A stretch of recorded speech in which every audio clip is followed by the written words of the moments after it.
Now we'll discuss the rights of the wife in Islam. Most of the other religions besides Islam, they consider the woman as an instrument of the devil. But the Quran refers to the woman as a muhsana. Muhsana in Arabic means a fortress against the devil. Because a pious woman who's on the straight path, she prevents the husband from deviating and going on the wrong track and keeps him on the Sirat al-Mustaqim. Therefore, she's called as muhsana, a fortress against the devil. The Quran in Surah Nisa, chapter number 4, verse number 21, refers to marriage, to nikah, as a sacred covenant. It's a sacred covenant, a sacred contract between the husband and wife. The Quran says in Surah Rum, chapter number 30, verse number 21, that we have created for you mates from amongst yourselves, so that you may live with them in tranquility. And He has put love and mercy between your hearts. The beloved Prophet Muhammad, he said, it's mentioned in Sahih Bukhari, volume number 7, in the book of Nikah, chapter number 3, Hadith number 5066. The beloved Prophet said, "O young people, whoever has the means to get married should get married." The beloved Prophet also said, there is no monasticism in Islam. And the Prophet said, anyone who marries, he completes half his deen. Once during question and answer time, there was a person who asked me, that does it mean that if I marry twice, will I complete my full deen? What did the Prophet mean when he said that marriage completes half your deen? Marriage prevents you from promiscuity, from fornication, from homosexuality. Only if you marry do you have an opportunity to be a husband or a wife.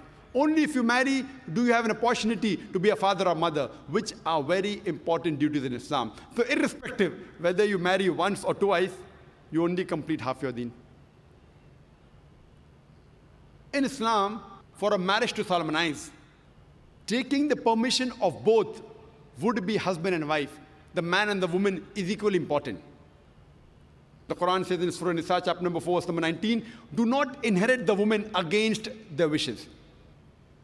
There's a hadith which is mentioned in Sahih Bukhari, volume number 7, book of Nikah, chapter number 43, hadith number 5138. A lady by the name of Khansa bint Khadim al-Ansariya, she approached the Prophet and said that my father has married me to a person against my wishes. The Prophet, he nullified the marriage. There's another Sahih Hadith, which is mentioned in Ahmad ibn Hanbal, Hadith number 2469, where a lady approaches the Prophet and says that my parents have forced me to marry a man against my wishes. And the Prophet said she has the option of either continuing the marriage or nullifying the marriage. There's a similar hadith mentioned in Ibn Majah, hadith number 1875. It's the same hadith. A woman approaches the Prophet and tells her that my parents have forced me to marry against my wishes. And the Prophet says, you can either continue the marriage or you can nullify the marriage. And the woman says, I continued the marriage, but I wanted the woman to know that the parents cannot force their daughters to marry someone who they don't like. The Quran says in Surah Baqarah, chapter number 2, verse number 228, that the women have rights similar to those against them on terms equitable, but the men have a degree of advantage. Based on this verse of the Quran, men and women are equal except in leadership. The Quran clearly says that the women have rights, those similar to them, on terms equitable, but the men have a degree of advantage. Now, many of the Muslims, they misunderstand this ending phrase that the men have a degree of advantage, and they think that men are superior. And they quote the verse of the Quran, "Ar-rijalu qawwamuna 'ala an-nisa." that the men are superior to the women. So Allah has said, the men have degree of advantage, the men are superior. What they're quoting is the verse of the Quran which was recited by a wonderful Qari from Surah Nisa, chapter number 4, verse number 34, which says, Ar-rijalu qawwamuna 'ala nisa, that the men are the qawwam of the women. What is the meaning of the Arabic word qawwam? Qawwam comes from the root word aqama, which means to stand up for. How we have aqama before salah, we stand up for salah.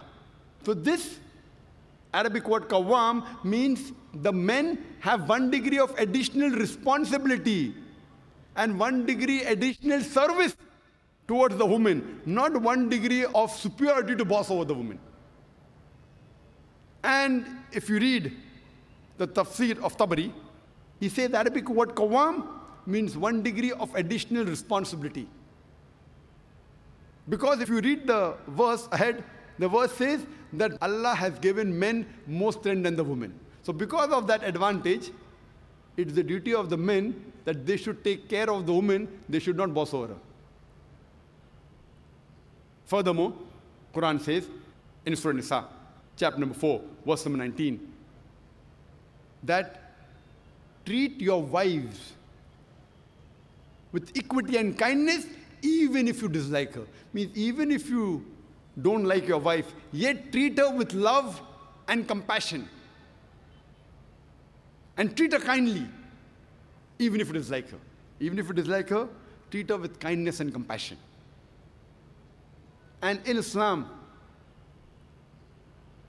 we do not consider calling the women as housewives.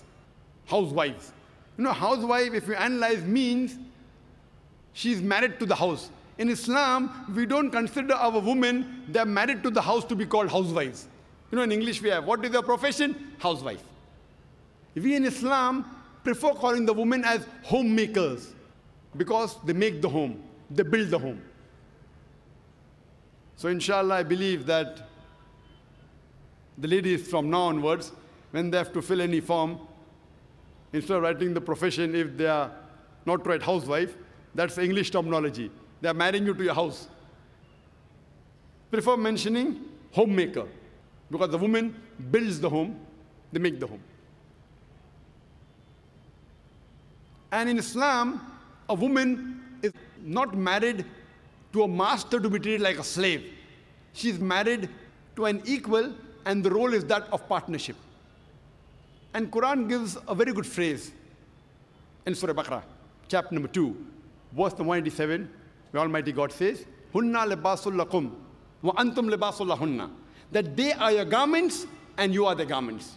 That means your wives are your garments and you are the garments of your wives. What is the role of garment? The role of the garments is to beautify, to conceal, to protect.